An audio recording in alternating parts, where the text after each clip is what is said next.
Ladies and gentlemen, welcome to our 2013 Battleground predictions and preview video. Of course, as always, I am not alone. Come on, baby! Yes, that's right. John, a.k.a. VocalAggression, alongside Ashton, bringing you Battleground predictions. This is a premier event for WWE, and I am so excited to really delve into this card and discuss each and every match. It's like I told Ashton before we started recording, on paper this show looks amazing, but I have quite a bit to say about each match in terms of the build. Ashton, how are you feeling about this show as we go into it? Well, I find it a little bit ironic that you just said that it was a premier event, because I think that this looks relatively lackluster compared, again, I just kind of compare things to the most recent good pay-per-view, and I thought that Night of Champions was okay. I gave it a low search it to high skip it on my little scale that I do. And this is looking like it's probably going to end up being a search it too. The match that I'm probably looking forward to most is Punk Ryback, but other than that, I don't see a ton on this card that I'm just foaming at the mouth to finally get to see the match. But regardless, I mean, it does look good. There are some matches on here that, as far as story perspective goes, should be intriguing. And then there are some matches on here, obviously, that can just be good matches, like Damien Sandow versus Dolph Ziggler, Shield versus the Rhodes Brothers, that kind of stuff. Should be solid in-ring matches. But let's actually get into the card, unless you have anything else to add. No, absolutely not. Let's just get right into the card. All right, pre-show, Damien Sandow, Dolph Ziggler. I don't think there's actually anything on the line here. It's just kind of a match because they didn't know what to do with these guys. Yeah, and you know what? It was like I was telling you before we went into recording. This match is the match that frustrates me the most, because I'm a huge fan of both guys, and I feel like they should be doing something so much better, the both of them. You've got Damien Sandow, who was given really the push of a lifetime, the Money in the Bank briefcase, which in the modern era, the Money in the Bank is huge. If you look at it statistically, with the exception of John Cena, and he still technically won his match against Punk, it was just by DQ, so no title change. No person has ever unsuccessfully cashed in their briefcase. So you know that this is a huge deal, because it pretty much says that Damien Sandow is going to be a future World Heavyweight Champion. Right. And to me, a future World Heavyweight Champion should be facing at least guys, and I understand, with Sheamus injured, John Cena injured, and everybody else seems occupado, he needs to be facing somebody that's worthy for that kind of build. And I think Dolph Ziggler is worthy of that, but for it to be a pre-show is frustrating to me. And then you got Dolph. My big qualm with him is I think he's got unresolved issues with Dean Ambrose. He got his rematch from Night of Champions for the U.S. Championship on SmackDown. That ended in a DQ, which Dolph won. And he never got a formal one-on-one rematch that I felt like would have been a great addition to this card, because these two, I think, when you give them 10, 15 minutes, can really steal the show from any main event headliner. And here Dolph is stuck on the pre-show. I don't know if you caught this match on SmackDown, Ashton, because I know you only caught it the first hour, but Dolph Ziggler had an amazing match with Alberto Del Rio. And it just reminded me why I just really want Dolph to be in bigger places than where he is right now. And just, again, I'm left really disappointed and scratching my head, hoping that he can get back there. But this should be a solid contest nonetheless. This match, to me, is like the island of misused talent. It's just like Damien Sandow and Dolph Ziggler. These are two guys that should be main eventers, and they're in the pre-show. And that's, in just one sentence, you've perfectly summed up all of my contentions about this. I know these guys can have a solid matchup, but to know that we're going to be seeing it, on YouTube, it doesn't even make the main card, really, really irks me. These guys are really special talents, and I just hope that after this we can get past this and they can be a part of bigger programs and have a bigger stage of relevance than where they are now. I saw on YouTube, there was a clip from, I don't know what, it's not, they don't call them house shows anymore. They call them like some kind of event or something. I don't know, but basically a freaking house show where Alberto Del Rio was healing it up, and it was him versus Ziggler, and he was on the outside, and it was during his entrance, and he found this little girl, and he grabbed her sign, and he was pointing to it and talking about how it was wrong, and then he ripped it, and it made the little girl cry, which instantly, I love Alberto Del Rio more now. And then Del Rio's kind of freaking out, but he's kind of brushing it off his shoulder, like, okay, I'm a heel. This was supposed to happen. This is supposed to happen. This isn't wrong. This is okay. But he's kind of freaking out. Dolph Ziggler gets out of the ring, goes over, hugs this little girl, takes the shirt off of his back, and hands it to her, and her day is made. Aw, see, Dolph as a babyface can work. God, frustrating. So frustrating. Because I love both these guys. You know, Damien Sandow is my dream gimmick, and Dolph is single-handedly one of the best performers we have right now. In the midst of John Cena being out, Sheamus being out, and, you know, Daniel Bryan's occupado, and Randy Orton's got his own thing going, you know, with Daniel Bryan, the WWE title picture, Dolph Ziggler is that diamond that I don't think has been polished nearly to the level that he should be. Now, I've heard some rumors, is he being punished? Is he not giving it his all? Does WWE not see the value in him that I see? But if you give this guy the ball, he is going to run with it so far, you won't be able to see him before long enough. And I hope one day he can get that chance again, because it always seems like something's stopping him. And I just hope that after this pre-show, he can get back to that point. I think that these preview predictions videos are going to start taking a little bit of a turn, because it's almost like you are like this super ultimate wrestling gossip artist where you are just completely up to date on everything that the dirt sheets have to say and rumors. And I am like this sheltered little boy who has no clue, because I don't look at any dirt sheets, and frankly, I don't take any of their word, even when they do say something is confirmed as truth, unless I actually see it on my TV. So right. In that sense, even though we agree on a lot of stuff, you're going to start coming up with some of these theories that you're getting from dirt sheets, and just kind of me hearing them for the first time, because like I said, I do not pay any attention to dirt sheets. The only time I look at dirt sheets is to see match cards for pay-per-views for these videos. So, right. So, yeah. So this is definitely going to form an interesting dynamic going forward. But regardless, as far as the whole Sandow Ziggler thing, I feel like with Sheamus and Cena out, this should be the Punk Bryan Ziggler show, and instead it's the Punk Bryan Orton show. You know, like, and even if you want to throw Randy Orton in there, why is Punk so caught up feuding with Ryback and Curtis Axel when Dolph Ziggler is floundering, having nothing to do? Right. I mean, I'm not even saying that Dolph needs to turn heel to feud with CM Punk, but what I am saying is that these guys should be on a similar level. And I don't necessarily want to say that Punk is a main eventer right now, because like I said, he's feuding with freaking Curtis Axel and Ryback. But the fact that his match against Curtis Axel wasn't for the Intercontinental title tells you that he is above the mid-card, because that is a mid-card to upper mid-card at best title.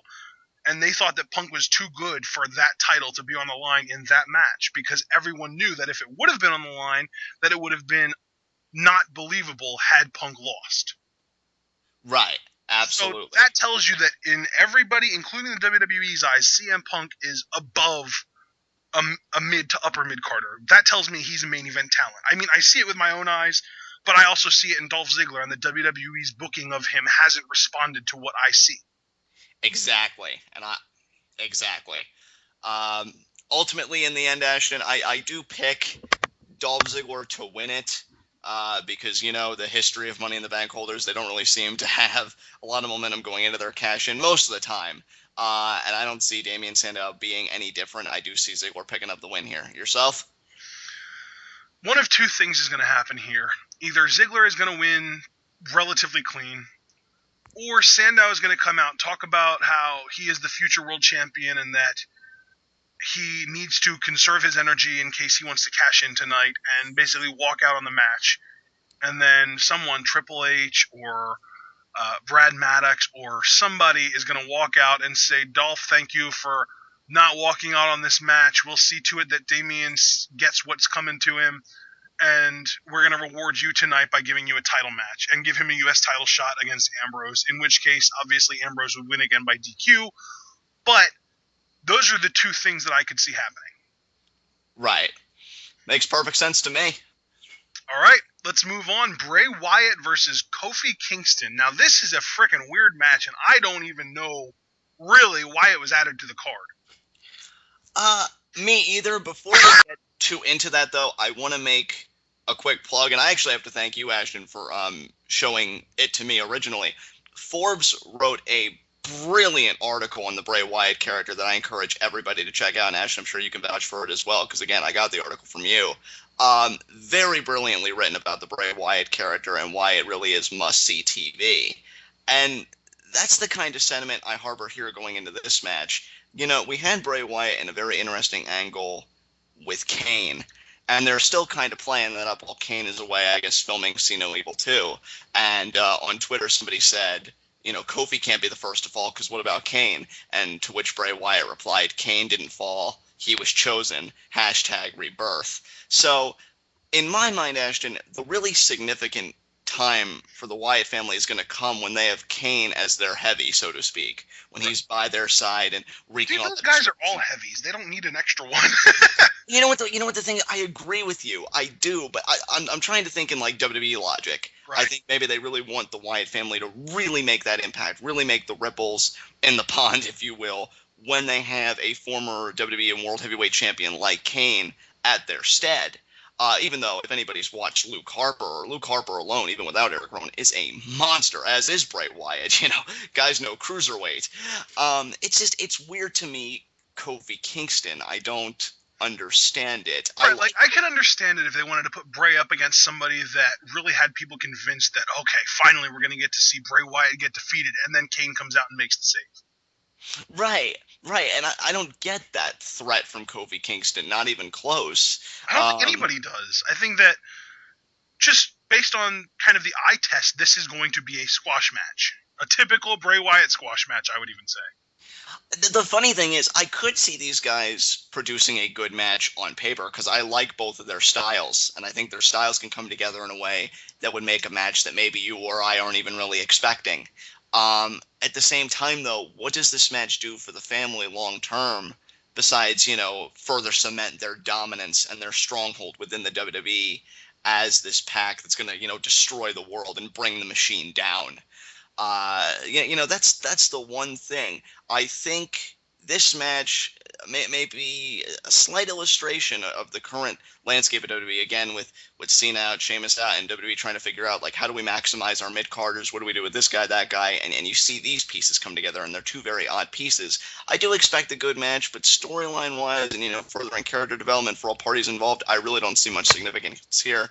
Bray Wyatt win via squash, like you said. Definitely a squash match. Right. One thing that I will throw out there is that there is the possibility that R-Truth wins the Intercontinental Championship later on in this same night, and if that would happen, Bray Wyatt would definitely have to be at the top of the list of number one contenders.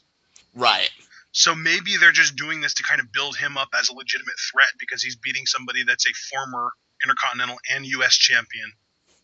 Definitely. And you know what? I didn't even really think about it in that context, Ashton. That's probably the strongest, attribute that Kofi has going for him. Much like when Bray Wyatt beat Kane in an Inferno match, he didn't just beat a guy in his specialty match. He beat a former World Heavyweight and WWE champion, and now he's going on to beat a multi-time U.S. and Intercontinental champion. Right. So, Bray Wyatt's really establishing that foundation of legitimacy for himself, where at any point if he was to go for a mid-card title, I wouldn't contend it. I would wholeheartedly believe it. I definitely want to see Bray with either one of the mid-card titles or even one of the world titles. I could see him when I was going to say when Sandow cashes in, but I guess that wouldn't really make sense because they're both heels. But I could see maybe 6 months down the line, whoever wins the title off of Sandow after he cashes in, I could see Bray Wyatt being a contender. Since you're going 6 months down the line, I don't know about championships, but as far as significant moments, and when any new guy comes in the picture, I said it about Antonio Cesaro when he came along, and I think I said it about Sandow too. I usually say it when they really pique my interest. I would love to see what a Bray Wyatt character can do in a match like an Elimination Chamber or something. Right. I'd love to see him in a World Heavyweight title Elimination Chamber, because the thing is, they're not going to win it, but it's such a great platform for exposure. Yeah, and it's, what, it's one of those tools that can really get people over. I remember how freaking ridiculously over Drew McIntyre was after his Elimination Chamber performance in, I think it was 2011 or 2010. For a solid month and a half to 2 months after that, everyone was talking about how they want to see him do more. And obviously it kind of faded away because they never got what they wanted, but you can really capitalize off of that kind of momentum. Definitely, and with a deranged monster like him, it's so perfect. It's the perfect marriage to me. So I really do hope that as we get into WrestleMania season, which is going to be such an exciting time for the two of us in terms of commentaries and discussions, that Bray Wyatt really leaves a nice footprint on the road to WrestleMania. That's what I'm really intrigued by. Absolutely. So are we in consensus that Bray wins this match clean? Absolutely. Okay, so we are in consensus so far. Ziggler and Wyatt both win. Obviously, I presented sort of an alternative theory to that pre-show match, but I kind of doubt that happens. It's a little bit out in left field, but hey, you never know. So let's talk about, well, since we were just discussing it a little bit anyway, let's talk about the Intercontinental Championship match. Curtis Axel versus R-Truth. Oh, what to say about this match? Firstly, I will say this, Ashton. I know you were saying that if like R-Truth wins, that would definitely, and Bray Wyatt wins his match, that would establish Bray Wyatt as certainly one of the top contenders. I think right behind Axel solely because of the rematch clause kind of stipulation that we have for former champions. However, if Bray's the type of heel that I think he is, even if Curtis Axel were to retain here, I would really like it to not matter. I know it probably would by WWE's logic, but I would just love for Bray Wyatt to be a headhunter for everybody. You know, taking everybody down, not really caring what their affiliations are, who they are, you know, all that stuff. Getting to the match itself, I'm torn because part of me says I should be grateful that the Intercontinental Championship is being defended on pay-per-view. It's getting a match, and, you know, you take what you can get. R-Truth. Who cares? But it's R-Truth, and Axel is our champion. I'm going to sound really horrible here, and I'm going to sound like one of those guys, one of those spoiled wrestling fans, and I hate being that way, but I got to get this out of my system. You know, when Cody Rhodes was champion, and he unveiled the Classic Intercontinental Championship, when he brought it back, I had such hope for the title. I'm thinking, because the Intercontinental Championship, even from childhood, and you know this, is one of my favorite championships. I love it. I loved who the champions were that I saw growing up, from Chris Jericho to Christian to RVD, Shelton Benjamin, you know, all those guys. And this new crop, you know, starting with Cody Rhodes, really taking it seriously, and in the promo saying, I'm going to restore this championship to its former splendor. And to see where we are now, and everywhere in between. I mean, Miz and Wade Barrett were hot potatoing it, which would have been fine, more particularly for Wade Barrett, because I'm a fan of his, but he never did anything significant during his run. Right. And now, fast forward, we have Axel, and the only critical acclaim is, oh, you know, Curtis Axel's made history. It's the first father-son duo to win the same championship. I don't care. Right. What it was cute. It was cute when he won it on Father's Day, but why do I still care, 4 months later? Exactly. To me, and maybe they're doing this intentionally to kind of prep Axel for something big, but especially now that Ryback has come into the picture, it's like whatever size of significance that Axel had in the Heyman guy faction, he's just completely dwarfed, because Lesnar is always in the shadows, and now Ryback's just got this presence, and, you know, they're really grooming him to be this heavy hitter in the Heyman guy arsenal. Right, and the thing is, none of the Heyman guys can talk, but the difference is at least 2 of the 3 actually look like they could beat you up. Exactly. Like, even when CM Punk got in that altercation in his hometown with the 2 of them, like, he disposed of Curtis Axel with such ease. Right. And I'm not saying he shouldn't have. I mean, it's friggin' CM Punk. You know, that's not the issue. The issue is Curtis Axel, his look isn't even intimidating me. Like, I look at Curtis Axel and I'm like, you really are a champion that I believe anybody could beat on any given night. Like, I know that's a saying in WWE, anybody can beat anybody on any given night. No. When I look at Curtis Axel, it's like I almost want to bet against him every single time, if not for the fact that Paul Heyman is in his corner. He's just not somebody I take seriously, and it's really sad because that Intercontinental Championship has such a rich lineage, even from my time of watching wrestling. Yep. And here we are again. Like, I never thought the U.S. title would overtake the Intercontinental Championship. The U.S. title blew the Intercontinental title out of the water. I would even go as far as to say the U.S. title is more important than the world title right now. Oh, we'll get to that. Because I agree with you. But, Ashton, you know what? Just to stop my prattling in on the match, this is a hard one. I'm going to say that Curtis Axel is going to win. I don't see the Heyman guy starting off with a bad night. Right. So I'm going to say Curtis Axel retains. And I'm going to agree. I'm going to just second that. Everything you said. I'm just bored with the Intercontinental title right now. I feel like it is the least important title in the entire WWE, and that includes the Divas and Tag titles.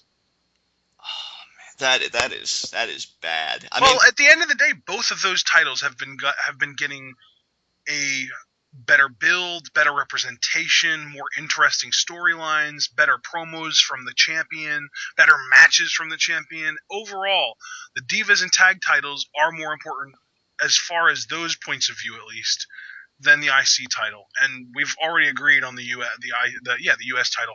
I would put the IC absolutely last, and I would probably fit the world title somewhere in the middle there, maybe just above the Divas Championship. Absolutely. Yeah, and you know what? If by some miracle a WWE representative would be listening, you want to know the first step to fix the Intercontinental Championship? Just rewind our prediction video a little bit. Put it on Bray Wyatt. I guarantee you, if you put that championship on him, I think he'll represent it in such a way that I'll feel so engaged by it, and he'll make regular title defenses, I believe, even more so than Curtis Axel, because WWE, I think, really likes showcasing Bray Wyatt on pay-per-view. This is his second straight pay-per-view appearance. He's appeared more on pay-per-view in my mind than he has on TV in terms of an in-ring competitive type role. See, and I wouldn't want it to be on Bray Wyatt for the sole reason that it's a trap. It's a trap in the sense that when the WWE puts a title on somebody that happens to be a part of a faction, that person never wins a clean match again. And Bray Wyatt deserves the ability to be able to win clean matches because he has that monster heel sort of aura about him. And if they're going to stick a title on him and every match is going to end in the Wyatt family interfering so that he can keep the title whether he loses or not, just like the Shield has been, I don't want it.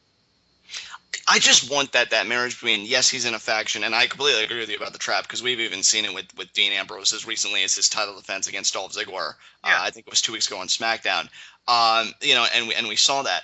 To me, Bray Wyatt would be like Umaga was when he was Intercontinental Champion, just bulldozing, no pun intended there, every competitor that stands before him, because his size, his look, everything, he is a force personified. Like, I would not want to screw with Bray Wyatt or anybody in the Wyatt family. Like, it's just, they're that intimidating. So, and I do agree with you. It's a shame because Bray Wyatt shouldn't fall into that trap because he's so different.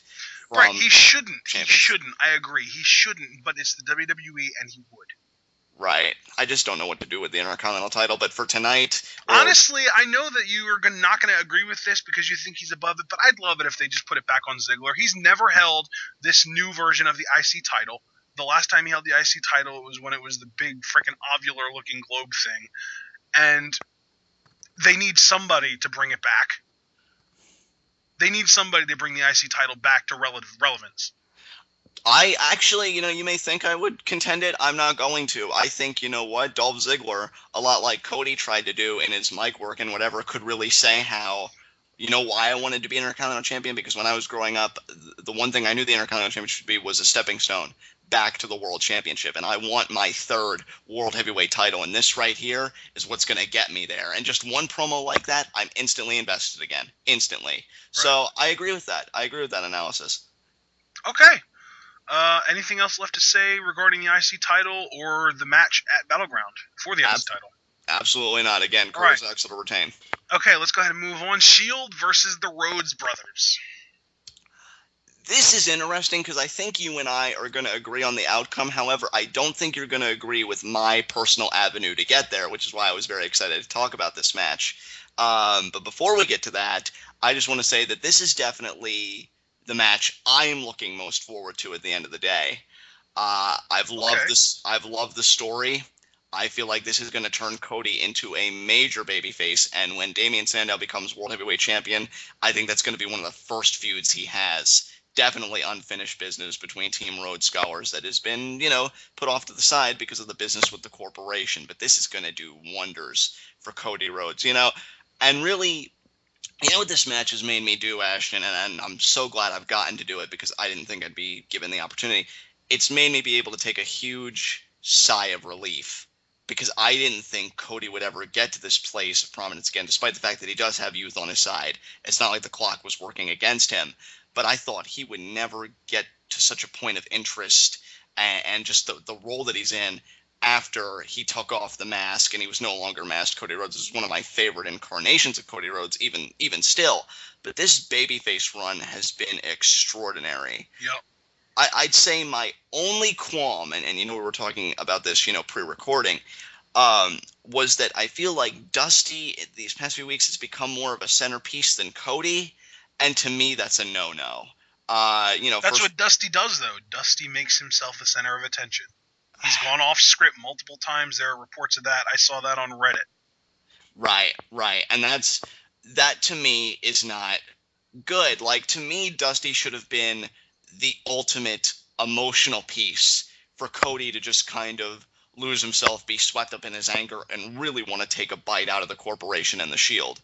Instead, we did get that, but not to the degree that I wanted. To me, what I wanted, and we didn't get it, when the entire Rhodes family confronted Stephanie and Triple H, I wanted Cody to get mic time, even if it was only for 2 minutes. He never spoke. Dusty did all of the speaking. Yeah. That bothers me, because when you're a babyface, and you may disagree with me on this, I feel like when you're a babyface, I feel like you have a greater responsibility to be good on the mic more so than heels. I don't know if you agree with that, disagree with that, but I feel like, you're a babyface. Completely disagree with that, actually. I figured you would, but to me, I feel like Cody needs to be strong on the mic if he's going to be a major babyface. And I'm not saying he's bad or anything. It's just the more I get to experience that, the more comfortable I'll feel and the more I'll really know like where Cody is at. And it really disappoints me that we didn't get to see that. Do you have anything you want to say before we get to our... Well, I mean, just as far as the whole heel-face mic ability dynamic, you need to be able to talk people into the building as a face, but as a heel, you need to be able to trash talk while still keeping your opponent credible.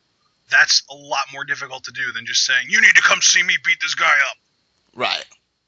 So as far as a talent perspective goes, I think that you need more mic talent to be a good heel than a good babyface. I can understand that. Chris Jericho even echoed the same sentiments in his first book, which I am a proud owner of. It's a terrific read. And he said, I forget what territory he was in, but he cut a promo where he completely trashed the other guy. And I forget who it was, but when the promo was done, they pulled Jericho aside and they said, what the hell are you doing?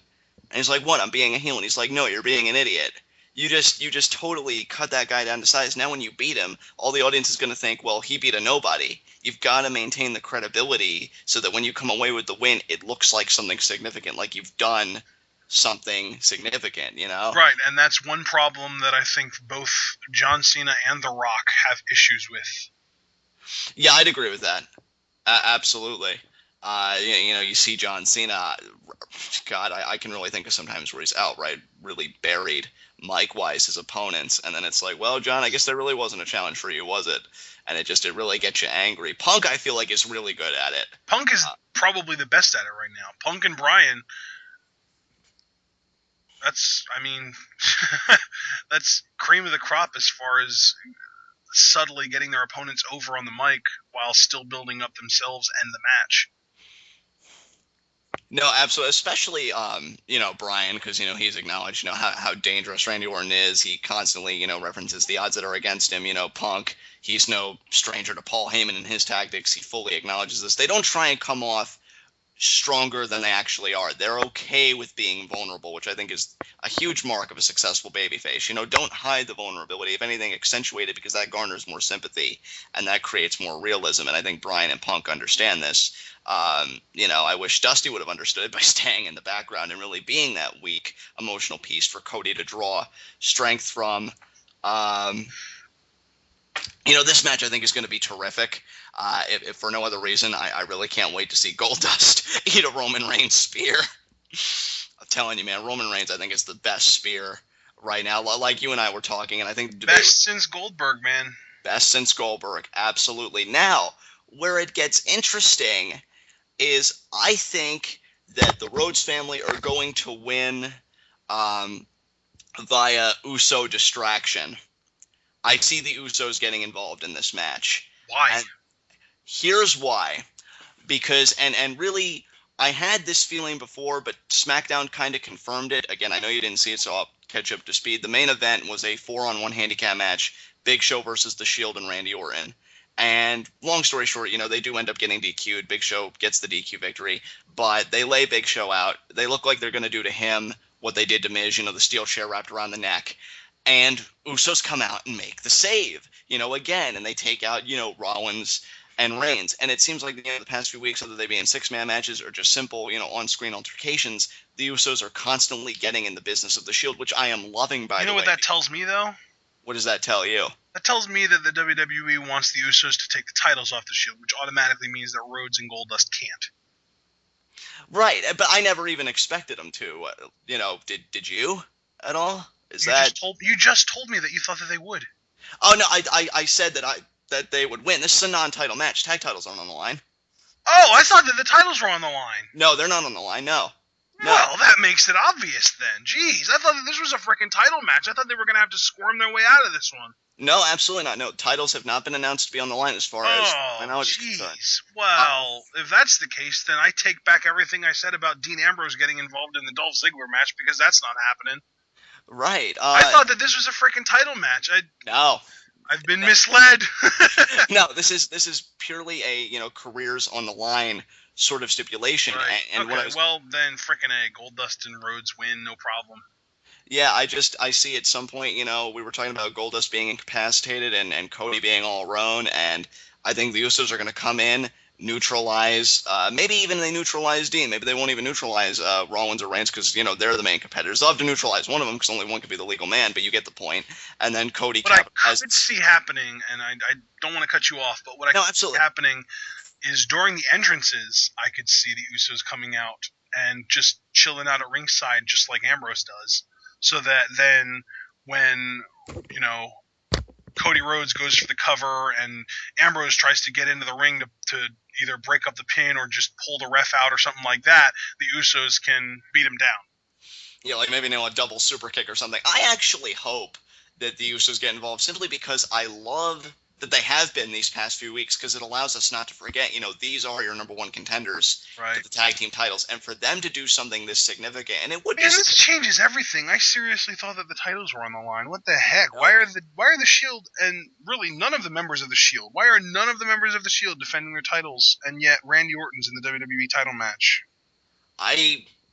I mean, maybe Triple H just thinks, taking out the Rhodes family is more important than putting the gold at risk. They are kind of the mercenaries of the corporation. I don't know what kind of spin you can put on it. I do know, though, that this should still be an extraordinary match. And again, I do see the Rhodes family coming away with the win, specifically because the titles aren't on the line. If the titles were on the line, honestly, I'd be picking Rollins and Reigns. Right. Well, that's what I was going to say. When I still thought that this was a title match, I was going to say Rollins and Reigns win or lose by disqualification, but retain their titles, so Rhodes and Goldust get in by a technicality. Right. But if it's not even a title match, yeah, obviously Rhodes and Goldust are going to win. And I'm going to tell you, or I'm going to tell them what I told you before we even started recording. I think that Roman Reigns is going to spear Goldust through the barrier like he did to Kane in their WrestleMania match, and then Cody Rhodes is going to hit Crossroads on Rollins for the win. That'll be amazing. I hope so. Cody will be the hero, and that's how he needs to stand. That's how they need to. Yeah, that's definitely how they need to book it, because Cody is the only person in this trio worth investing anything into. Absolutely. All right. Let's see here. Next match.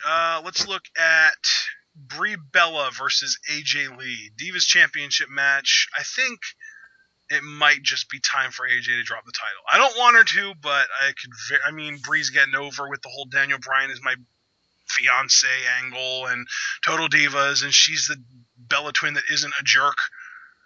So I could see it. And obviously we've been kind of giving her credit. She's been getting better in the ring. So yeah, I could definitely see her getting the. Plus she's in the freaking main event angle, being pretty much the last thing anyone saw on Raw this week.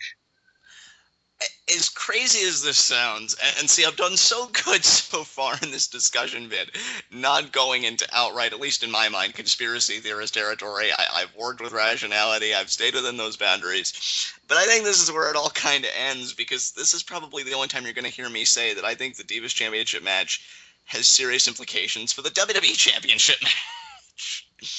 Because I think it really all comes down to what kind of atmosphere WWE wants to create for this show.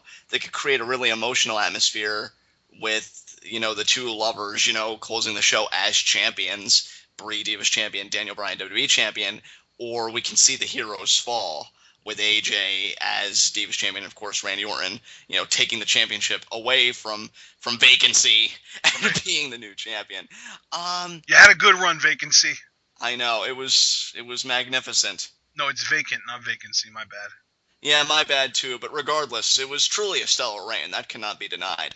Ashton, as far as I think this match has intrigue solely for that reason, though, that we just discussed, because we know all the players involved, and you got to figure that there are multiple avenues this match could take that could directly or indirectly, or maybe not even at all, affect the main event. Well, here's the thing.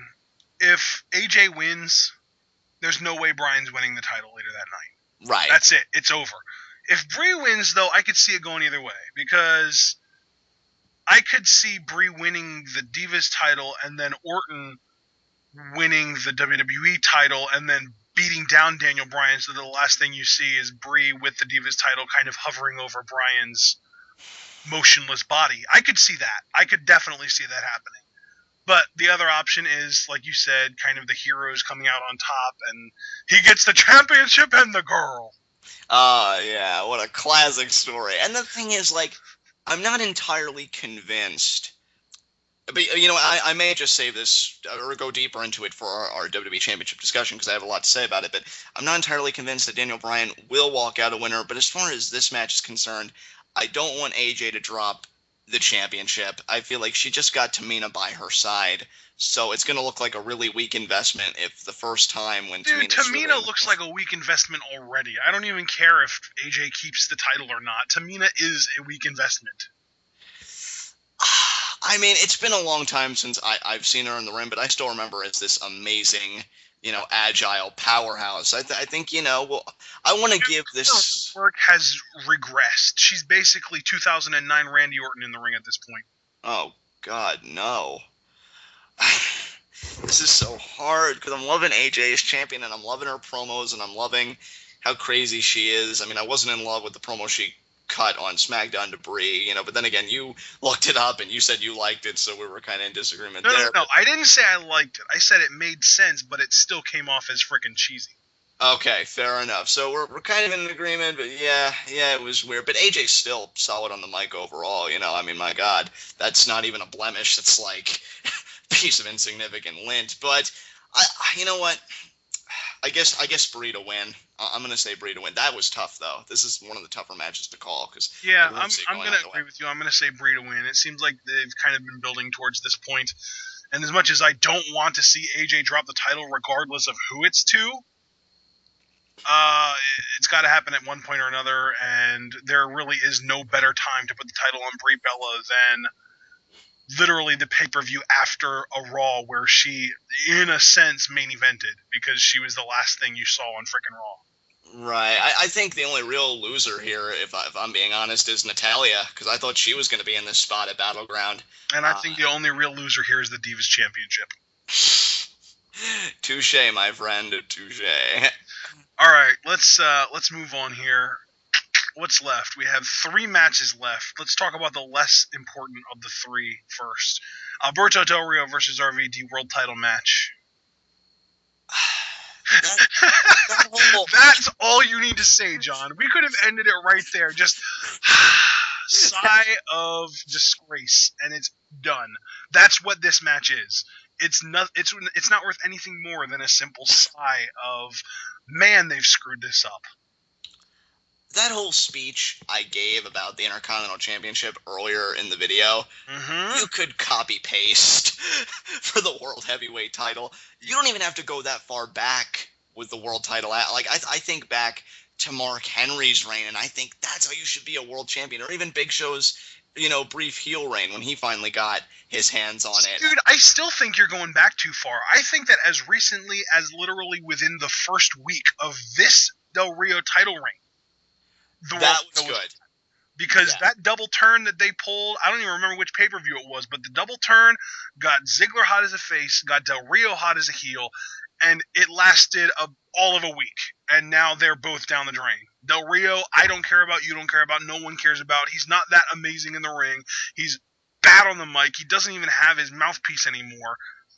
And he's been in literally every World Championship match that's been on a pay-per-view this year. I never wanted to be in a place as a wrestling fan where I was scared for the World Heavyweight Championship. And as much as I love Damien Sandow, and I think he can do great things with the world title, you and I talked about Damien and his shortcomings as far as providing an in-ring product. Right. And I hope that can be remedied, because when you're a world champion, I expect you to at least put on 15 to 20-minute matches, especially on pay-per-view. I mean, you know, that's really what I'm referencing is pay-per-view here.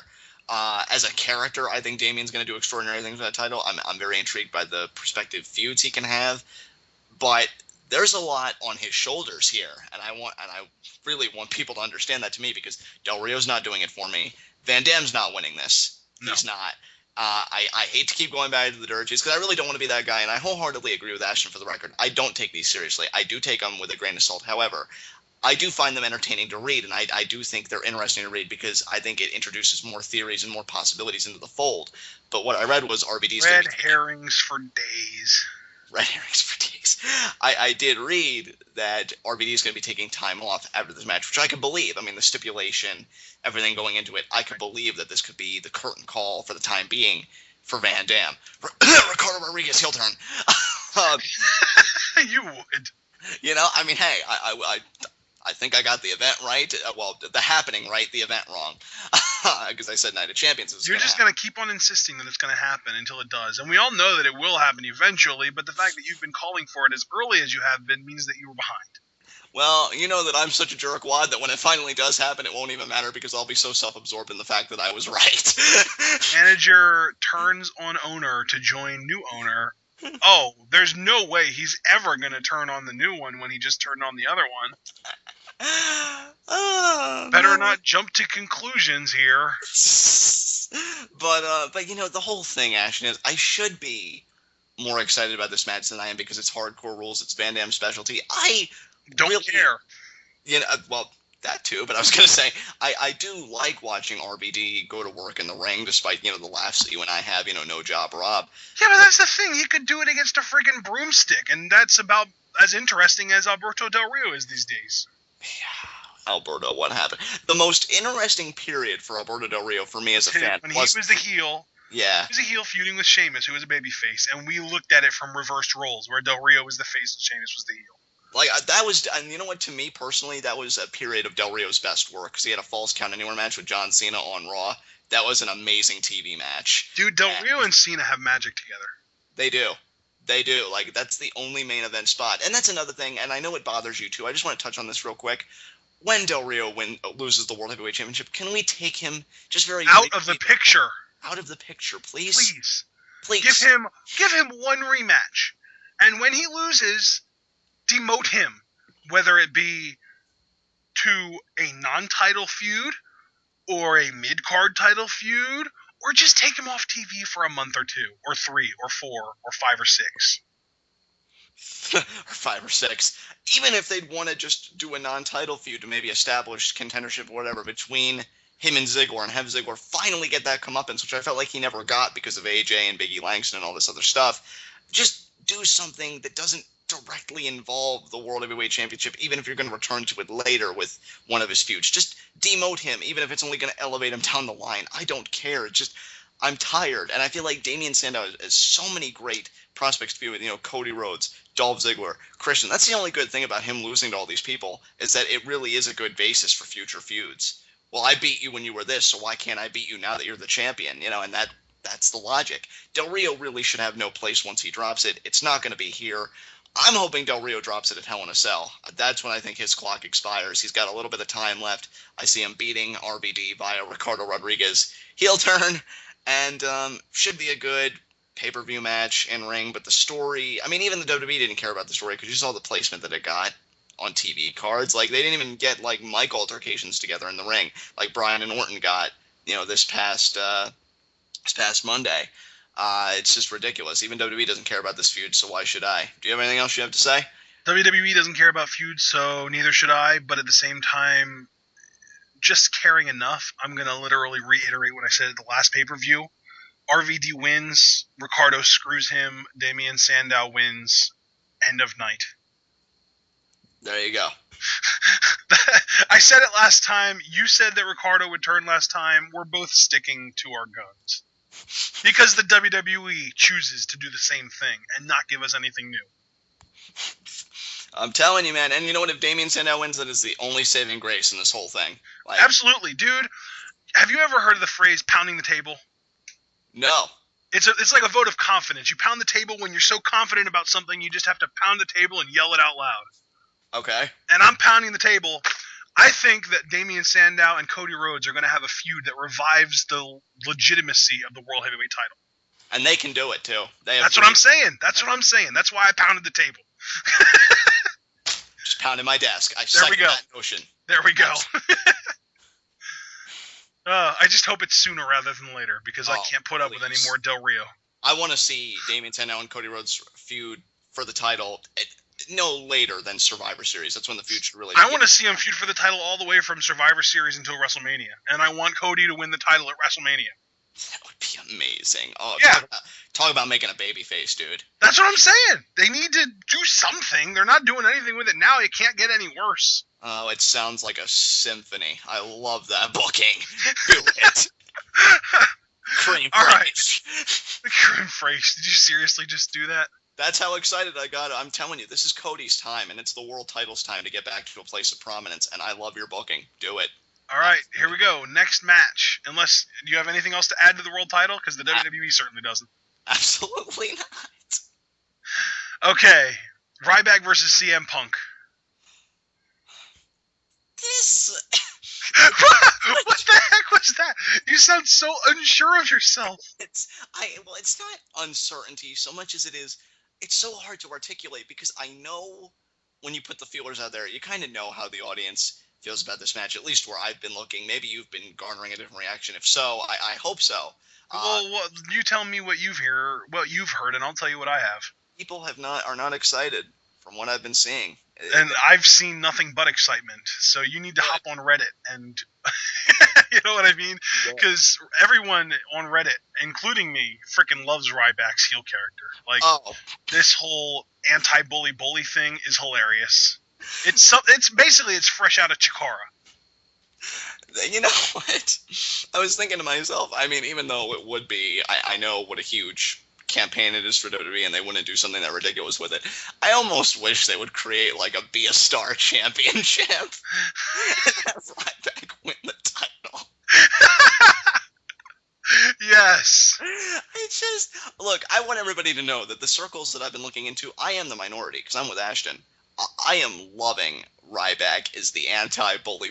You know how you stop a bully? By bullying them back. And I talk about it, just giving a quick little shout out to James. James is loving that Ryback is a Paul Heyman guy. I'm loving it too. You know, I was excited about it when the revelation was made at Night of Champions. I think this could be what finally gets Ryback, which could be another interesting feud, especially if Cody does win the World Heavyweight title soon. You know, this gets Ryback not only back into the world title picture, but he finally cinches the gold as a Paul Heyman guy. And I'm loving the dynamic between those two. And here's the thing. A lot of people, again, in my personal circles, of which I was the minority, weren't crazy about their matches when Punk was the heel and Ryback was the face. I thought they were fine. I enjoyed their Hell in a Cell encounter.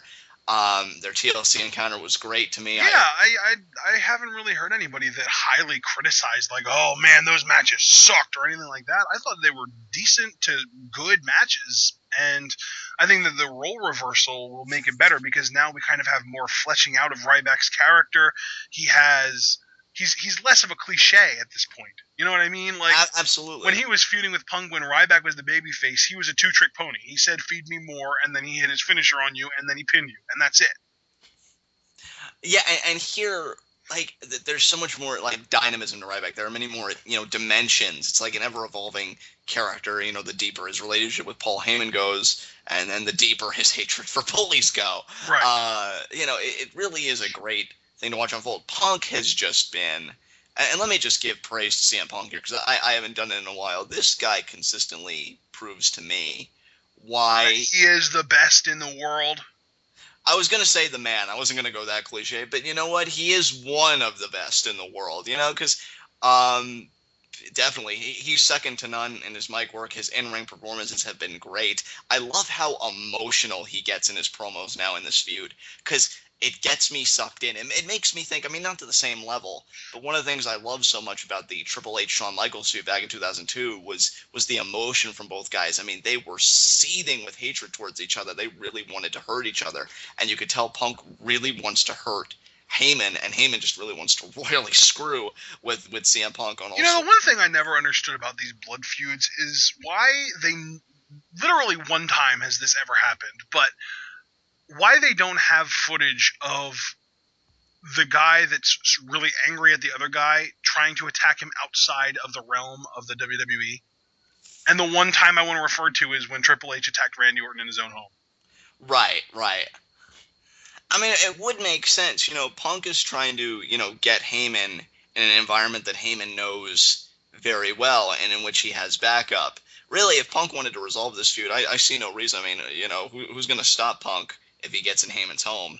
Besides when the cops are called, but that'll probably take 5 to 10 minutes. So, Punk gets his hands on him there. But nonetheless, minimum, by the way. Minimum.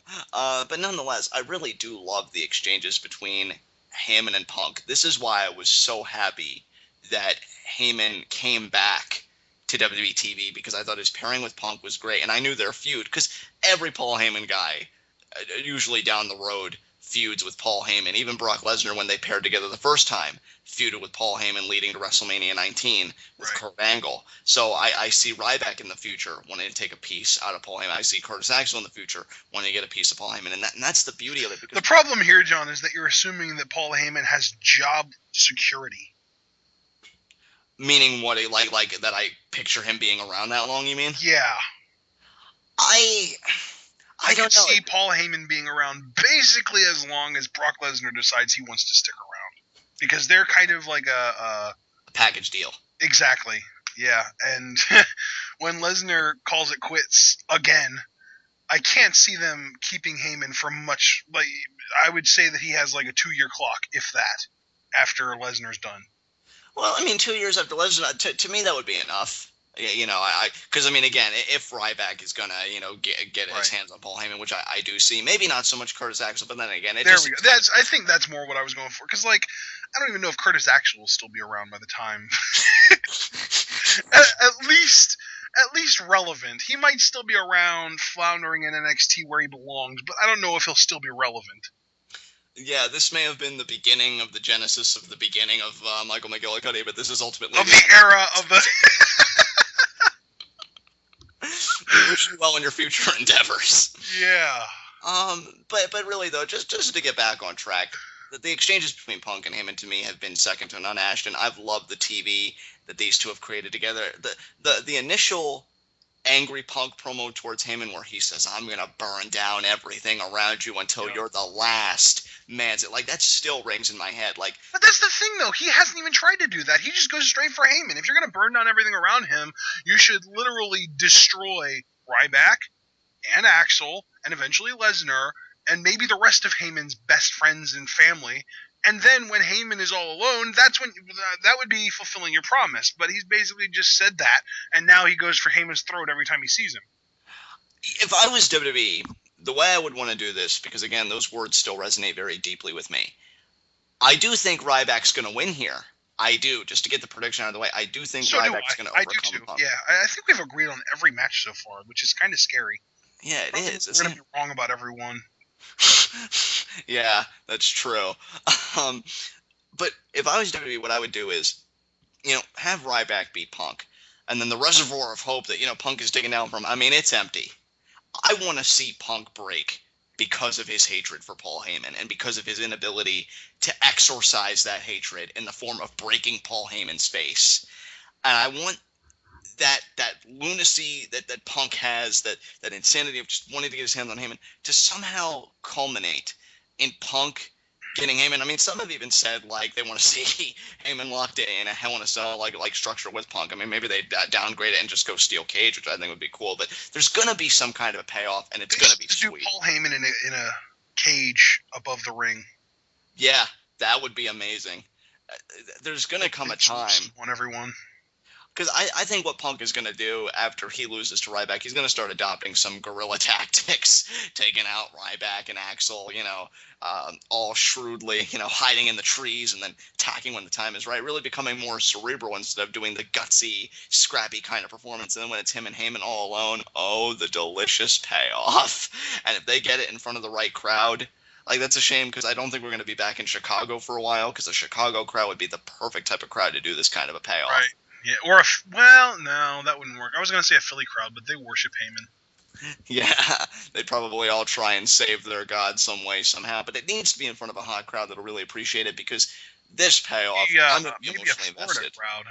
Florida could work. They're the ones that were so hot for Punk and Bryan at WrestleMania 28. Yes. No pun intended. But, it's going to come eventually, Ash, and I do think the payoff's going to be sweet. I just don't see it here. I would like, and this is just the final point I'm going to make before passing it back to you. This feud does need to end soon, though. At the same time, I would like to see it end no later. I'll give them till December, and by then, I'd like to see Punk back in the WWE. Yeah, TLC, and then I'd like to see Punk back in the WWE Championship picture because I think it really needs him. I mean, I shouldn't say really, but it would be really nice to have him in the WWE Championship picture, especially if Orton's going to be the champion. Your thoughts? Well, I figure I would take this opportunity to kind of go off on a little bit of a tangent, and here's my problem with both this angle and the Stephanie McMahon angle. How is the babyface going to get their comeuppance? I mean, here's the thing. If Punk gets his hands on Paul Heyman and starts beating the crap out of him, I'm not going to be able to look because I know that Paul Heyman isn't a trained wrestler, and I know that this could eventually lead to legitimate long-term health damage, injury problems for Paul Heyman if Punk is a little rougher with him than you would expect, or if any botches happen. I might not, I would cringe. You know what I mean? It would be a cringeworthy moment, and I wouldn't be like, yeah, Punk, you can do it, get him, like I am with The Miz. I cheer when The Miz gets beat up because I know that The Miz can take a beating because he's a trained wrestler, and even if the guy's stiff with him, then maybe he just kind of deserves it. But with Paul Heyman is just doing his job.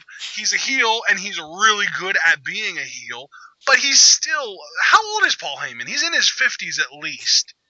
And, like, even if it would be Dusty Rhodes, who we all know is a former trained in-ring performer, probably could put on a quickie match these days, even if it was like a quickie tag match, just to kind of get a quick pop, drop a couple bionic elbows, that kind of thing.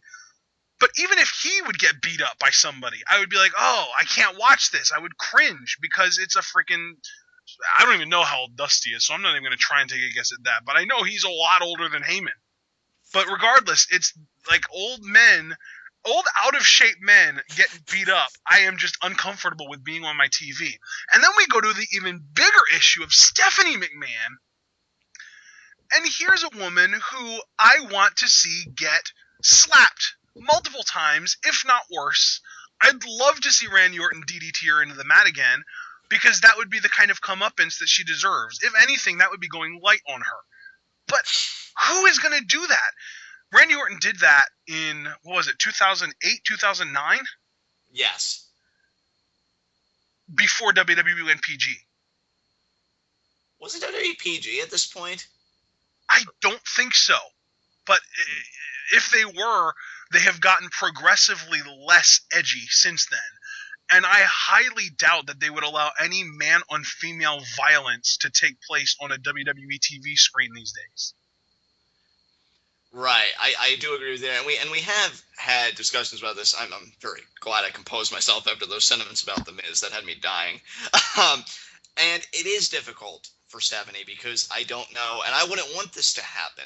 I mean, does AJ turn face and become the leader of the Divas and just... Well, you know what? I could understand that happening, but at the end of the day, Steph's only really ever done one bad thing to AJ. So Steph just kind of getting beat up by another female wouldn't really have the same implications because she hasn't really done anything awful to any of the females. What I think would be perfect is Big Show knocking her the F out, but at the end of the day, they're not going to allow that to happen on WWE TV.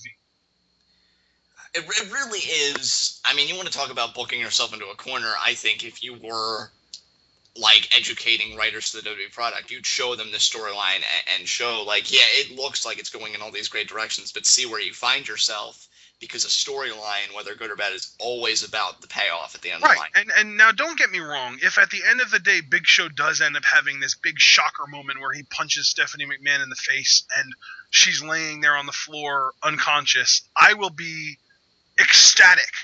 And I think that 99.9% of the non-pussified WWE universe would be as well, and that 0.01% are the feminist jerks that think that it's not right to hit a girl even if it's telling a story. Right, I think, you know what, Ashton, and I don't want to, because I know, like, we have great discussions, but the discussions go way off into, like, the Twilight Zone, but sticking with your theme, because you said you wanted to go on a tangent about this, I think this storyline illuminates a very important aspect of any programming, and we've talked about it before. It is the parenting. I mean, this is a family-oriented product, Right. and to me, the family should be educating the children. This is entertainment. This is a high-level, kind of soap opera. This isn't to be imitated. This isn't how they really treat women in their workforce. This isn't how women are really supposed to be treated in the real world, unless, of course, the women really deserve it. It's like a self-defense issue, but that's arguing other different points. But it's just really educating the children. Like, there's a time and a place, and she's a villain. This is, what happens. That's the thing, though, dude. She's not just a villain. At this point, there is no bigger villain in the WWE than Stephanie McMahon. Even her husband, who is supposed to be the biggest villain in the WWE, makes fun of people in a way that is entertaining and gets himself babyface heat by doing it. And that makes him less of a villain. Stephanie McMahon is pure evil at this point. She is the top heel in the WWE. I would say the second top heel in the WWE is probably Paul Heyman, which kind of leads us back to the original question, but I'm going to let you continue at this point. No, absolutely. It's so tough because it's like the square little shape in the round peg. You can't, doesn't fit, and you don't know what to do with a storyline like this, because again, you're absolutely right. This situation could have been resolved so easily had they also on the side really had Stephanie torment the Divas because she feels like she's the dominant woman in the WWE. In fact, I almost felt like there were times, particularly when Caitlyn lost the Divas Championship. That's a name we haven't heard in a while either. Doesn't she have an injury that she's recovering from? Does she? That's probably I don't know. Explanation to me.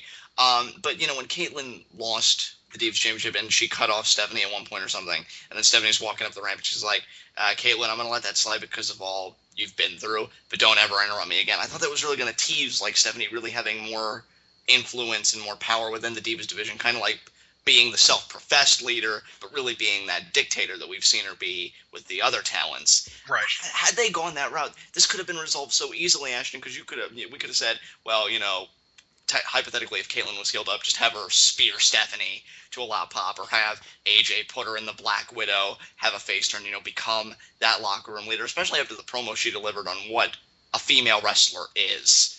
And I feel like they missed such an opportunity, because if you did that, you could have still done all the stuff with the Big Show and all the male wrestlers and had a perfect avenue for comeuppance.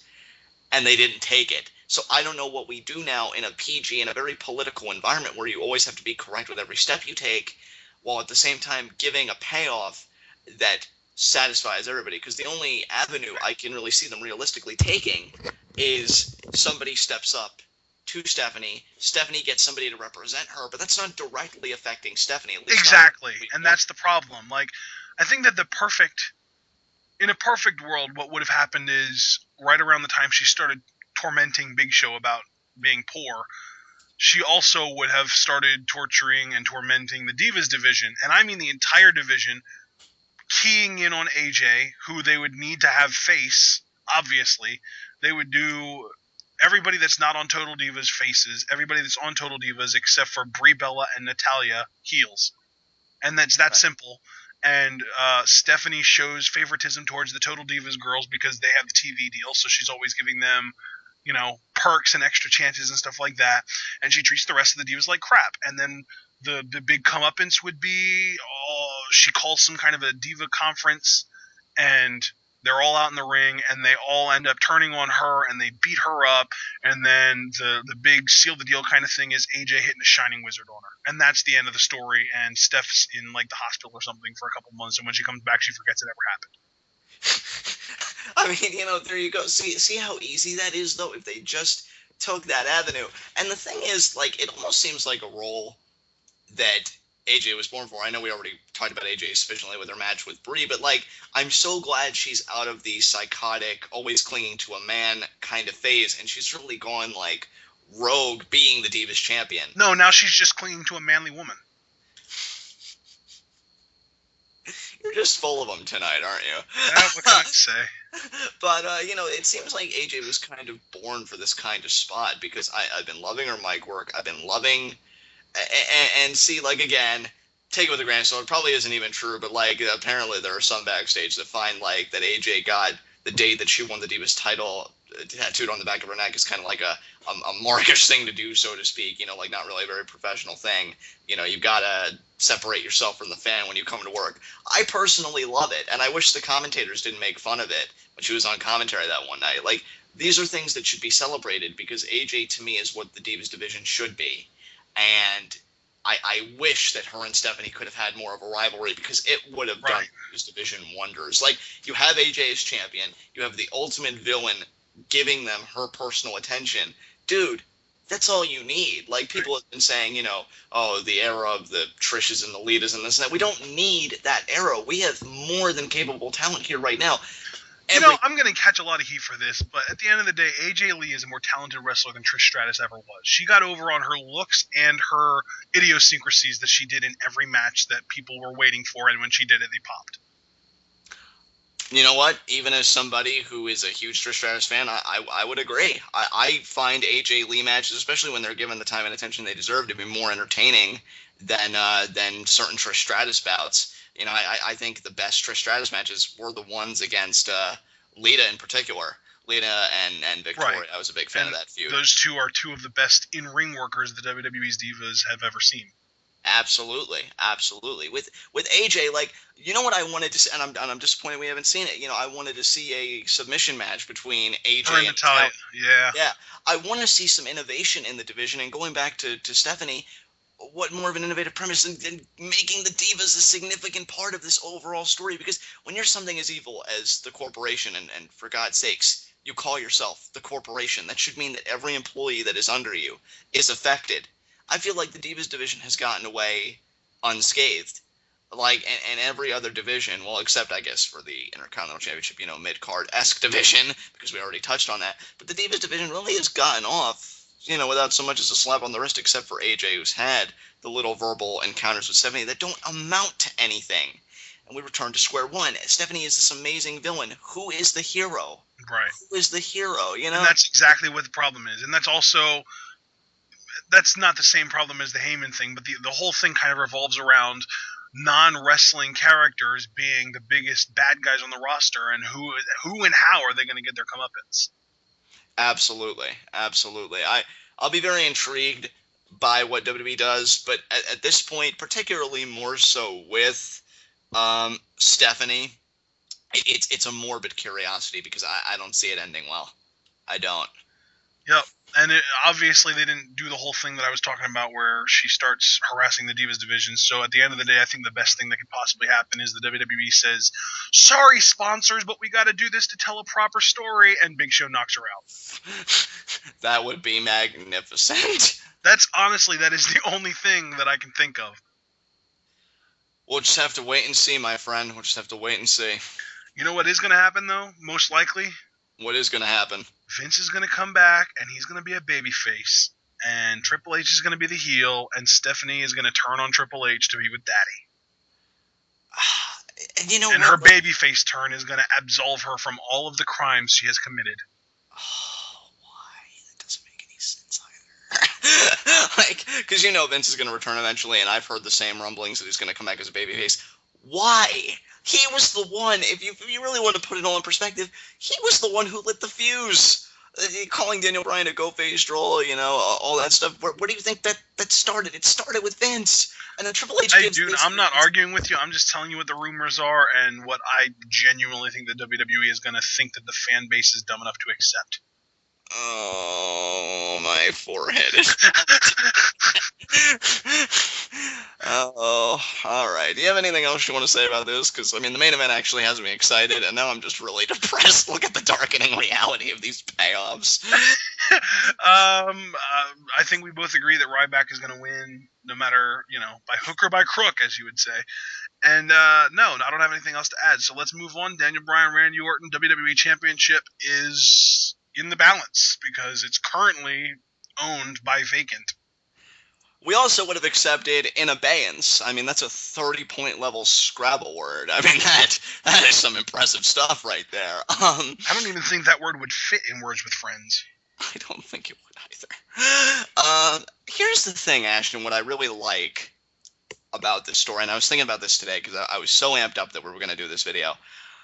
How can I articulate this? To me, what I like about this is they've clearly defined in this story that the babyface is capable of beating the villain. Like, I feel like in so many other stories, it's pretty much implied because you have your good guy and your bad guy, and in essence, you're supposed to expect that the good guy can beat the bad guy, obviously. But I like how they did Night of Champions in the long run, especially because they did vacate the title, which you and I were hoping for, Right. in the aftermath of our live reactions to Night of Champions, because I know how the ending, sat with us, and we're like, well, as long as they vacate the title, no harm done. And in the long run, I like that they did it because it clearly illustrates in a one-on-one environment that in a fair fight, which I don't know why Triple H gave Daniel Bryan that fair fight to begin with, but I digress. Daniel Bryan can certainly beat Randy Orton as a heel. And now I think the question becomes, now that the Viper has come back full force, can Daniel Bryan beat the Viper? Now some people may see that as asking the same question.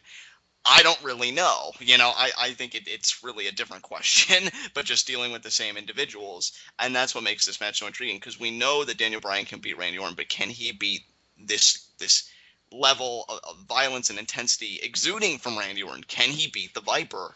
I've really struggled with this match. I've gone back and forth with it because, again, we said earlier that if Brie wins, it may just be the heroes closing the show, celebrating together, or it may be Randy Orton being the champion, and then the grand finale, the grandstand, is Hell in a Cell, which I want to see, because I will go on record right now, and I will say it again when we come to Hell in a Cell, hoping that the build up to it at that point will have been very strong.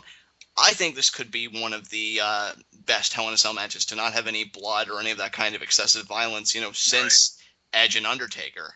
I think these two can do something extraordinary. I have all the faith in the world in ring-wise in these two guys, especially in an environment such as that. Can you imagine Daniel Bryan when he gets that second wind in a structure like Hell in a Cell? My mind just bursts with just joy and excitement, totally the antithesis of our prior discussion, when I think about that possibility. Right. And I think for me to be fully invested in that possibility, the villain needs to go into that structure, the champion. It'll make no sense, and it'll even seem somewhat backwards to me if Bryan is the champion going into what I believe is going to be the finale. And it's going to feel so good, too, because it's been so long since I've really looked at Hell in a Cell as a legitimate feud ender and significant match type. And this feud will certainly do it if they are in Hell in a Cell, which I see no reason why they wouldn't be. But looking at this match, it's certainly going to be an excellent match. You and I read the same report that they're expected to get 30 minutes.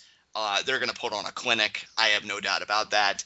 I definitely see this being match of the night. Either that or the tag match for me is going to be match of the night, and I see this definitely beating the tag match of the night because of who we're looking at.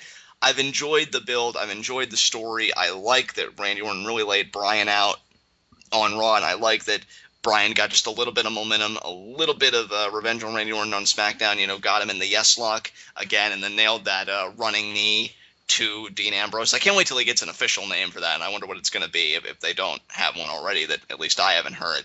But it's my favorite finisher right now. Awesome stuff.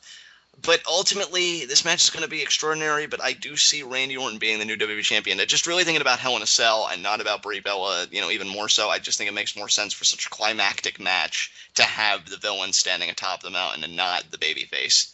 What are you thinking?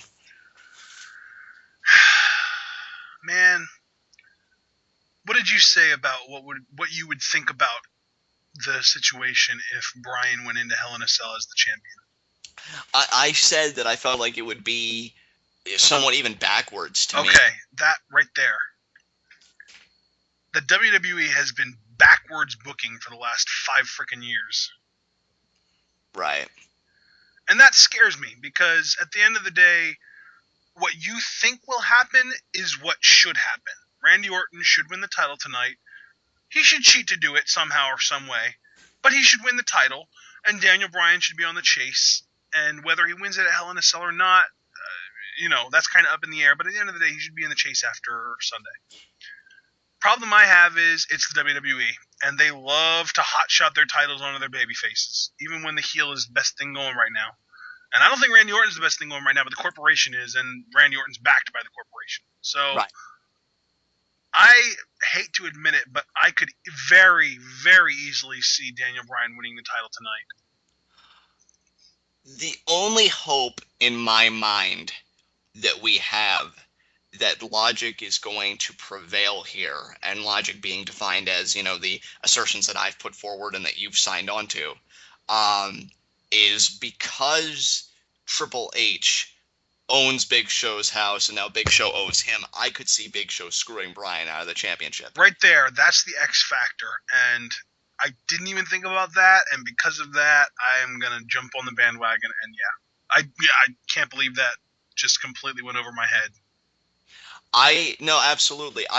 To exclude Big Show from the equation, I mean, right. you just can't do it. He's going to have a presence. And that's the only match on this card that you could really, I mean, either that or the Shield versus the Rhodes match, but I don't see them wasting a Big Show punch on that match.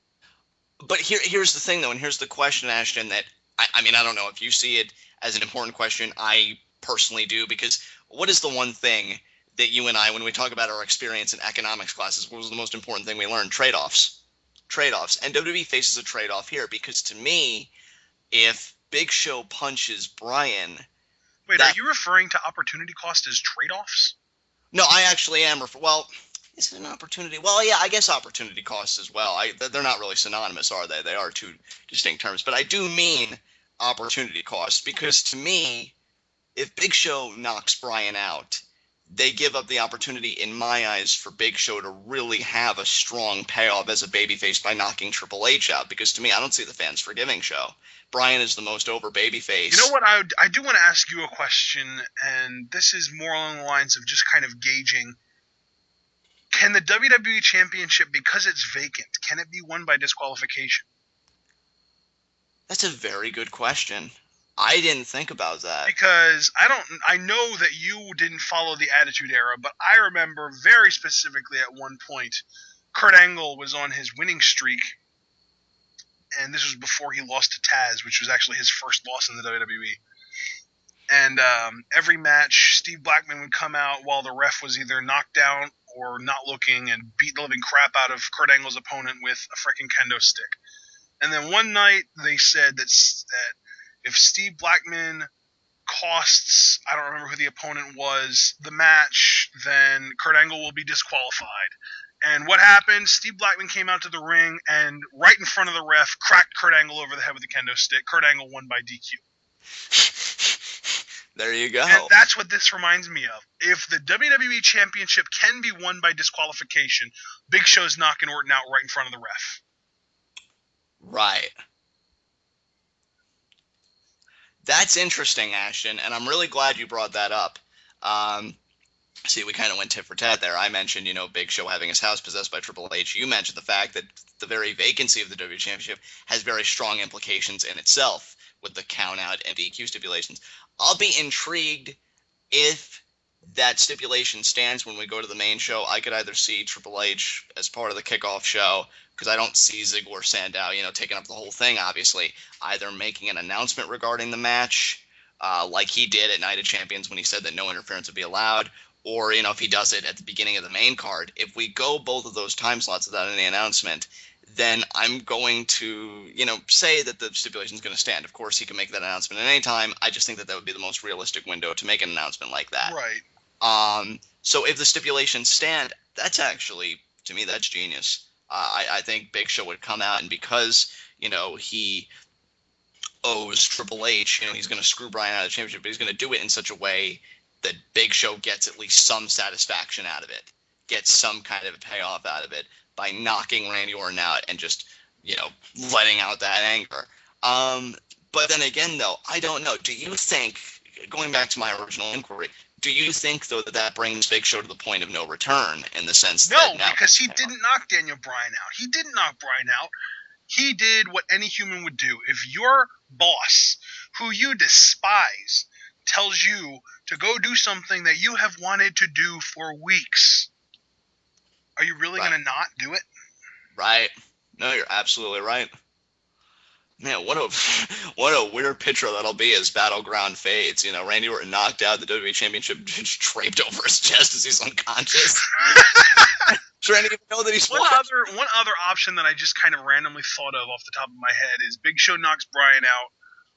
Bryan gets declared champion. Triple H comes out and says that the title can't change hands because of a disqualification, restart the match, and the ref rings the bell while Bryan's still just laying there, and then Orton gets the easy pin. That's true. That's true. I wonder if Big Show knocks out Randy Orton hard enough, if the voices will cease in his head. I mean, that could be a tremendous... I wonder if they could even pull that off with a backstage segment where they show backstage either literally right before the match or like right after the entrances happen, but before the match actually starts, where Big Show is in the back talking to Triple H, and Triple H says, listen, man, if at any point out there Bryan looks like he's going to win, I want you to go out there and knock him out. And then Big Show says, why would you want that? Wouldn't Bryan win the title then? And Triple H says something along the lines of, yeah, he'd win the title, but I could always just strip it off of him. And then that happens, and then afterwards Triple H comes out and makes the announcement that the title can't change hands because of a disqualification. And then Big Show is even more furious than he was before because he just did something that he thought would help Bryan win the title, even though now he's knocked out and Triple H restarts the match. So we salvage both of our, big baby phases, because they're really building up Big Show to some kind of a moment. It seems very obvious at this frustration. I think that Triple H needs to have a big moment with Big Show rather than Randy Orton with the Big Show. Randy Orton and Bryan, and then on a different level, Triple H and Big Show. No, because see, all these guys, and I don't mean to demean them in any way, because I really have been a fan of all of their work, but they're merely game pieces. If you want to really create that effect, you go after the player. And the players are the corporation. It's Triple H, it's Stephanie, and we already talked about Stephanie and all that stuff. But, revenge on Randy Orton, that's not sweet, because Randy Orton is only, again, he's a game piece. He's a pawn. You want the king. Exactly. And the queen, ideally. Exactly. And, that's not going to be satisfying enough. That ending is very plausible to me. So we both agree, though, that Randy Orton, I think, is going to leave Battleground the WWE champion. Either that or Bryan wins the title and Triple H just strips him of it again because he won by DQ. Those are the only two options. I would not be a fan of number two. I like the ingenuity of the first one because I think it prolongs the struggle, but it also establishes that, the face is more than capable of winning the struggle. Don't do it again. I've really been a fan of this angle, and I'm loving how over Daniel Bryan is. I mean, if this angle has succeeded in anything, it really has been that they've created a new, megastar in Daniel Bryan, and I hope he has staying power, especially when Cena comes back. Sheamus, I don't think, is a threat, to be perfectly honest. Cena's not anymore. Yeah, Cena's the real threat when he comes back. I'm hoping Daniel Bryan has staying power, and, enough where I'm sure we're going to see Cena Bryan 2 at some point. I'm totally cool with that match, but that'll be that. That could even be a WrestleMania match. That could be. Frickin' Cena comes back and wins the frickin' Royal Rumble again. Oh! Did you, you know what? And this will be the final report that I reference. The only other reason I'd be okay with Randy Orton ultimately coming out on top for now is that there are rumors that Bryan may win the Rumble this year. I think him, Punk, and a returning Cena are the three biggest threats to me. I'd love it if Bryan won the Rumble. To me, he is the ideal person to win the Royal Rumble. And even more ideal than that is if he would win it from one. Oh, yes. As we talked about, you gave a tremendous explanation, which I won't go too into here because I don't know if you'll want to save it for a later time when we get closer to WrestleMania season. I'm pretty sure I actually kind of talked about that in our last preview predictions video. Are you? Well, yeah, if you did, because I think you're right. If you did, everybody go back and check that discussion out because that was. Yeah, it was only an hour long. I'm sure this will probably be at least that too. Exactly, and to me, I agreed with you when you said, Bryan should come in at number one and, win the whole thing, because he has the perfect character for it and the perfect story for it, that to me, if he doesn't walk away with the WWE Championship at Battleground and, Hell in a Cell doesn't go his way either, and then, maybe the Triple H keeps putting the Shield in his way, and maybe the Wyatt family gets more of a significant role, I don't know, but obstacles are going to be in Bryan's way, and then you get the Rumble, the one little, centerpiece, the only avenue Bryan has left to really get back in the picture. Otherwise, he's going to be choked off from it for as long as the corporation's in power, which, WWE wants to make you think that's for a very, very long time. And then Bryan goes on and he wins it, and it's such a great story. And then WrestleMania is charged with all this emotion and this energy That's what I want to see happen. Honestly, I'm okay with either Daniel Bryan winning the championship and having his reign, starting in Hell in a Cell, or I think what I'd like even more, because I love a good chase when it's written brilliantly and the crowd's really behind you, I'd love to call Daniel Bryan our 2014 Royal Rumble winner. Yep. Absolutely. 2014 Royal Rumble, 2014 WrestleMania moment. Absolutely. Yeah, do it. Again, it's WrestleMania, and 30. It's WrestleMania 30. Triple X, baby. And I think Bryan. And of course, they had to do it in frickin' New Orleans. Ugh. Oh, don't even get me started on them. And I think Bryan would main event. He would go back to actually establishing the tradition that the Royal Rumble winner is the main event and not the freaking opener. I don't know if you heard about this, because I don't know if it was on dirt sheets or if it was just like an inside kind of thing or if it was tweeted or what, but I read on Reddit that apparently the WWE might be thinking about trying to recreate the WrestleMania 20 Eddie Benoit moment with Bryan and Punk. That would be interesting, because that would imply, at least to me, that Punk would find himself in the World Heavyweight title picture. Well, is it really that difficult to believe that Punk and Sandow could have a feud? Not really, no. Yeah. And I think Punk, I mean, if what he did for the WWE Championship is any indication, they wouldn't even need to give him that long a reign for him to do the same thing with the world title. Just by it being on Punk, I think it's instantly elevated. Right. And then the talent he'd be working with is really second to none. We got a great crop of young, hungry talent that are perfect for the world title scene again. Sandow, Cody, Ziggler, Christian as enhancement talent if he'd want to return as a heel because maybe he's tired of having his shortcomings and being beat down by people like The Shield. So many great avenues. If Punk would find himself in the world title picture, that would be really, really, really cool. I'm all for it. I'm excited about WrestleMania season. I can't wait till our commentaries start coming out around that time. And to me, yeah, and just throwing it out there right now, within the first week of January, we're probably going to put out a Road to WrestleMania commentary. It's probably going to be a big, 2 to 3 hour job. I can't wait. I've got so many talents that I'm examining, Ashton, so many, hopes that I have, so many theories, all this stuff. And really, in closing, I want to know, again, as I said at the beginning, Battleground on paper, to me, looks like it could be a solid in-ring pay-per-view for this, new concept, Battleground. This is the Inception pay-per-view, the very first one. I love how they advertised it as Battleground, and everyone was so hyped, like, oh man, they're bringing War Games back. Nope. You had dreams. But I'm already looking past this pay-per-view, and I am looking at Hell in a Cell because I give Hell in a Cell more credit, but I have seen quite a few people look straight to Survivor Series. That's kind of I'm thinking. Yeah. I'm thinking we're kind of at a point now that Bryan is either going to win the title at Hell in a Cell or wait until WrestleMania to win it, right? Right.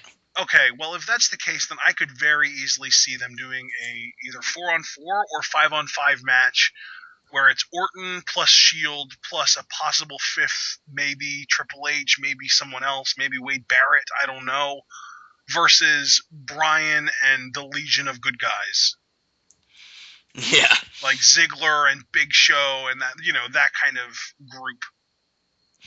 I could very easily see that. No, Survivor Series is going to be very intriguing to me because I'm a huge fan of Survivor Series. I was happy that WWE decided to keep it because I am a fan of the traditional 10-man tag match. See, and that's the thing. It seems like they've really lost track of that because when was the last time there was a 10-man tag match that was actually important, that actually involved main event players? Honest answer, I would say either 2003 when Stone Cold's job was at stake, or 2004 when it was Team Triple H versus Team Randy Orton, where winners got control of Raw for a week each. Those are the last two Survivor Series I can think of as being really significant, particularly against Stone Cold's career. That was a very emotionally charged. See, but that's the thing. I'm not saying significant as in super crazy high implications for the brand. I just mean, are there main event players involved? Because even I feel like what was it, Team Randy Orton in 2009? Yeah. Do you mean Team Randy Orton versus Team Ziggler that year? I don't remember. I don't remember. Yeah, because Mick Foley was being represented by Randy Orton, and of course him and Ziggler had their problems. It was originally supposed to be Punk and Foley. No. Here it is. Team Orton. Oh, okay. Team Orton versus Team Kingston. It was. Oh. I don't even really remember that. I remember, of course, the feud, but I forget who was on each team. I think Christian was on. Team Orton was Legacy plus CM Punk and William Regal, so I guess it wasn't really as star-studded as I thought I remembered.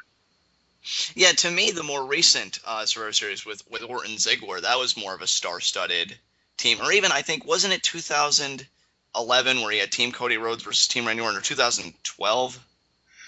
2012 was Ziggler versus Foley. Okay, yeah. And yeah, that was sort of star-studded, but like Cena wasn't involved. I don't think Sheamus was even involved. And that was basically at a point where Randy Orton was kind of floundering in the upper mid card, and he wasn't really relevant to the main event at that point. So I don't even know if I would include that.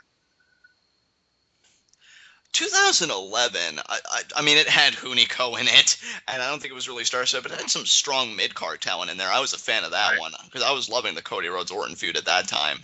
And Wade Barrett was feuding with him as well. So was Orton, fending off both of those guys because he had a rich history with both of them. I guess what I'm kind of getting at is the idea of a main event champion, like the world champion or the WWE champion, being involved in the 5-on-5 match, and that hasn't happened in probably 10 years. Right.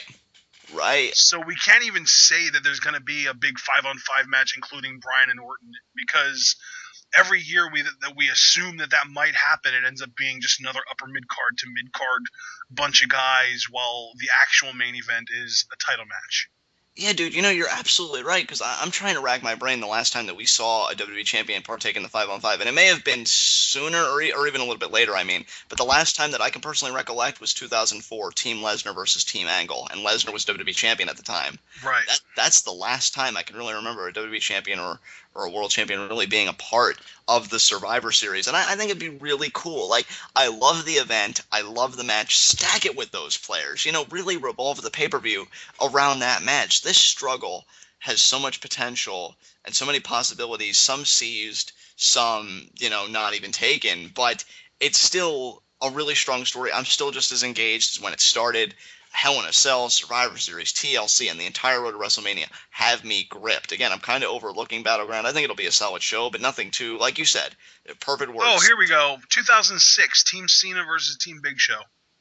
And Cena was champion? Yep. Wow. I'm pretty sure. It says WWE Champion John Cena. And the WWE title wasn't defended on that show, so I'm pretty sure, yeah. Yeah, 7 years. That's crazy. But yeah, I really think that the next few months beyond this pay-per-view, and again, I'm including Hell in a Cell because I see something very interesting happening at that show, going to be very, very intriguing as far as how this storyline between the corporation and the baby faces, particularly Daniel Bryan, really develops. I'm excited. I'm just as engaged again as when it started, and I really hope that it all ends with Daniel Bryan in New Orleans WrestleMania 30 leading the biggest yes chant he could possibly muster in the center of that ring with the WWE Championship. So awesome. Yep. Man, I'm like just realizing now how much of a letdown Survivor Series has been for the last bunch of years. You know what though, with the way, and can I just make one final point? Probably. Thank you. That I wanted to make. To me, the only concern I have about Survivor Series, I don't know if you'd agree with this, Asher, but particularly with United Champions and what I'm assuming, and you know what they say about assume, but with the way this pay-per-view has been built up, the TV writing and the booking, like the television has been so much more compelling than the pay-per-views, and I've been enjoying the TV product more than the pay-per-view product. Speaking, very recently, yeah. I hope Survivor Series can get back on track, and I hope that they can break the trend. Because, it should be the opposite. I mean, TV should be compelling, but you should be really roped into the pay-per-views because that's where the money is. That's where the cash comes in and all that stuff. Survivor Series has a chance to do something really epic with all the stories they have, and hopefully they have some of their mid-card issues worked out. I'm definitely assuming by then Sandel will be a champion, because I don't see his reign being a particularly short one. I actually do see WWE taking a legitimate chance on Sandow. That's my personal prediction. I see Ziggler being more significant than he is now, hopefully. The Shield, enough said. They've got all this great talent. It's just about aligning them in the right places, and I think Survivor Series could be that stage. I'm very excited. So... yeah, I hope they treat Survivor Series, or at the very least, I hope they treat the 5-on-5 Survivor Series match a little bit more seriously, I guess you could say, this time than they normally have. And if the writing is any indication, I have hope, and that's as much as I can say. I can't guarantee it, but I certainly have more hope than I would be claiming to have if this was even last year. Right. So we'll see what happens. Yeah, I don't know. It just seems like every year we come up with these awesome like fantasy booking 5-on-5 matches that involve like huge superstars, and they just never end up happening. Like last year with the whole John Cena Rock thing, we were thinking it was going to be the WWE guys where John Cena and The Rock would team up or something like that, and it just seems like it never actually materializes. So as far as Survivor Series go, I want to look forward to it, but the past has kind of told me not to. Right. So I think that the next pay-per-view I'm really, truly, holy crap, fingers crossed it's going to be amazing, looking forward to is TLC, because that always seems to be an underrated pay-per-view. Yeah, TLC seems to always consistently deliver. I think you're absolutely right. And then, as I've said multiple times throughout this video, I've got goosebumps for what you and I are going to do the road to WrestleMania and what the talent is going to do, but that is then. And then right now, I mean, things are going okay. Nothing, oh my God, worthy, but that was my No, that was about a month ago. Yeah. Like at this point, but I think WWE will pick it back up again. And plus, you and I kind of predicted it. I don't think it was a question of if, it was merely a question of when. It is the fall. It's football season. WWE really seems to start to drag after their big summer stories, which is kind of a coincidence because you'd think with threats like football and everything else barreling down your throat, you'd want to try even harder. And that's the thing. The build-up to TLC is always lackluster, but then TLC hits, boom! Great match after great match after great match, and then the build-up for WrestleMania begins, and it's like we're all wrapped back into it. Absolutely. And I expect nothing different here. So I will never forget the TLC match with Punk, Miz, and Del Rio, where Punk got freaking handcuffed to the ladder. That was great. That's one of my favorite Punk matches ever. No, that was. And looking at who he worked with, holy crap, did he pull off a miracle? He did. That was such an entertaining matchup. And he main evented that pay-per-view, which I hope he liked the taste, because it would be a long time before he would do it again.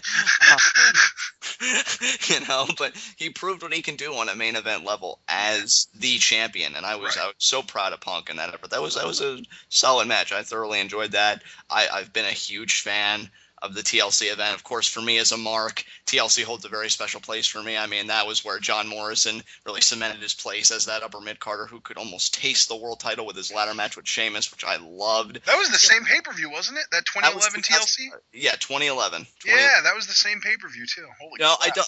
Was that the WWE Championship main event that year? I don't think it was. I think the WWE Championship main event was Miz versus Orton, because Miz was champion, remember? No, not in 2011, dude. Punk won the WWE title at Survivor Series 2011. Right. Wait, though. No, that can't be right, though, because I remember TLC. Oh, wait, no. TLC 2010, that was more Sheamus and Miz. There we go. That, because, then Morrison's match was the first contest of 2011. That's right. But no, in other words, TLC has never disappointed me, ever. It's always been a solid show. That's definitely, Elimination Chamber is my personal favorite. Okay, next thing you know, we're going to be talking about next year's Hell in a Cell. But to get to the point, we know what to expect from the programming going forward. But I'm going to very formulaic. Yeah, I'm going to ask people, don't sell Battleground short just yet. I mean, I am excited again on paper. I'm just hoping the execution goes well. So I'm keeping my chips in the pot, so to speak. I'm not withdrawing them from the game, but I'm not really expecting anything that I'm going to want to really excitedly talk about when it goes off the air. But you have all of our picks. Ashton, you feel confident in all of your picks since we pretty much agreed on every match. That's insane. I feel like every match that we agreed on, the opposite thing's going to happen. Just because we agreed on them, and we're so bad at actually knowing what the WWE is thinking. Like last time when friggin' Daniel Bryan won the title out of nowhere, really. Yeah, really. Just to be stripped the night after. Like, no one could have predicted that. I mean, you could have predicted Bryan to win the title, although if you did, you're a mark. But then at the same time, you could have predicted that he would have been stripped of it the night after before you actually saw it play out. Between that line and earlier, and if somebody gets a little rough with The Miz, he probably deserved it. He probably did. I love you so much. All right, we need to end this. This is going on for way too long. Any last thoughts? No. Again, as I said, my closing statement really was: don't give up on Battleground just yet until, the show really does close, because this show might surprise us. I'm just not really expecting it to in the way it's expected to. But we'll see. We'll see. I've been wrong before. Dude, I've eaten so much crow that is my diet. People ask me what I eat. I'm just like, oh, crow with butter sauce. Anything else? No, that's 3 square meals a day. I just take it one organ at a time. Head, wings, all that stuff. I mean, I eat so much You of it. enjoy your crow like you enjoy your lobster. Absolutely. I eat it so much. I mean, how can I not enjoy it? It's an acquired taste. All right, we're gonna close this out. So we will be doing live reactions, assuming all circumstances go right, and we will see you guys then. Absolutely. Love you guys. Take care.